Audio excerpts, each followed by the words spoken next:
আসসালামু আলাইকুম বন্ধুরা, কি অবস্থা? সবাই কেমন আছেন? ভিডিওর শুরুতেই একটা ডিসক্লেমার দিতে চাই যে আজকের এই ভিডিওতে আমি যেই ভাষাগুলা ব্যবহার করব, হয়তোবা আমার এই ভাষাগুলো অনেকে পছন্দ করবেন না। তারপরও এজ এ মালদ্বীপ প্রবাসী হিসাবে আমাকে এই বিষয়টা নিয়ে একটু কথা বলতে হবে।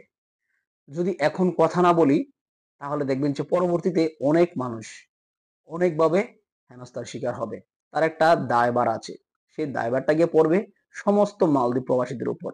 ওকে, আমি যেই বিষয়টা নিয়ে এখন আলোচনা করবো একটু মনোযোগ সহকারে আপনারা আজকে শোনার চেষ্টা করবেন। প্রথমত হচ্ছে 1990 সালে কিছু কথা বলি, যে আমাদের খালা চাচিরা বা যে মুরব্বীরা রয়েছে তারা বলতো যে নতুন সোনায় বাল জ্বালাইলে সেই বাল সবার উপর কইরা দেখায়। ওকে, বিষয়টা হচ্ছে এরকম, কিছু কিছু লোক মালদ্বীপ আসছে, তারা আসছে মনে হয় যে আইসা প্রথম মাসের বেতনটাও পায় নাই, তারা আইসা ভিডিও বানায় সেই মালদ্বীপের $100 বাংলাদেশের 2 কোটি টাকা। ওকে, মালদ্বীপের $100 বাংলাদেশি টাকায় 2 কোটি টাকা। এখন সেই বন্দার বাচ্চাকে আমি বলতে চাই, তুমি যদি ক্লাস 3 তে একটা বাচ্চাকে বলো যে 100 US ডলারে বাংলা যদি আমি কনভার্ট করি কয় টাকা হবে, তাহলে সে কিন্তু এটাকে তোমাকে কনভার্ট করে দিতে পারবে।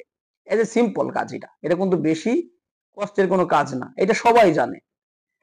এখন মালদ্বীপ ইউজ করা হয় কি US ডলার, তো সেটার মূল্য কত হবে সেটা কিন্তু আমরা সবাই জানি। ওকে, যাই হোক, তুমি এই ধরনের ভিডিওগুলো বানাচ্ছ, আমাদের কোনো সমস্যা নেই। সমস্যা হচ্ছে আমরা যারা মালদ্বীপ প্রবাসী তাদের সমস্যা। কিভাবে সমস্যা?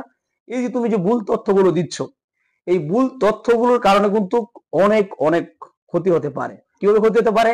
তোমার এই কথা শুনে দেখা যাচ্ছে সবাই তো আর পড়াশোনা জানে না, কিছু কিছু লোক উদ্যোগ নিয়ে যে মালদ্বীপ তো প্রচুর পরিমাণে টাকা ইনকাম করা যায়, যাক মালদ্বীপ, সেখানে গিয়ে আমি এত টাকা ইনকাম করব, আসার পরে দেখে যে সবকিছুই বৃথা।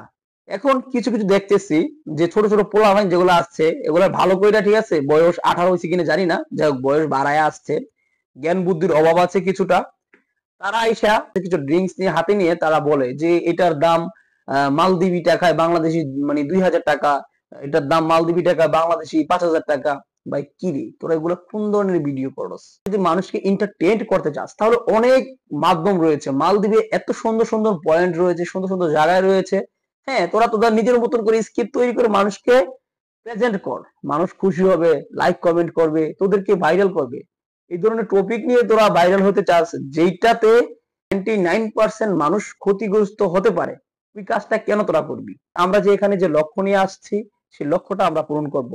আমরা ভাইরাল হতে যে এমন কিছু করব না যাতে আমাদের লাইফটাই নষ্ট হয়ে যায়। এটা হচ্ছে করোনা ভাইরাসের মতন, এখন যদি আপনি রুখে না দাঁড়ান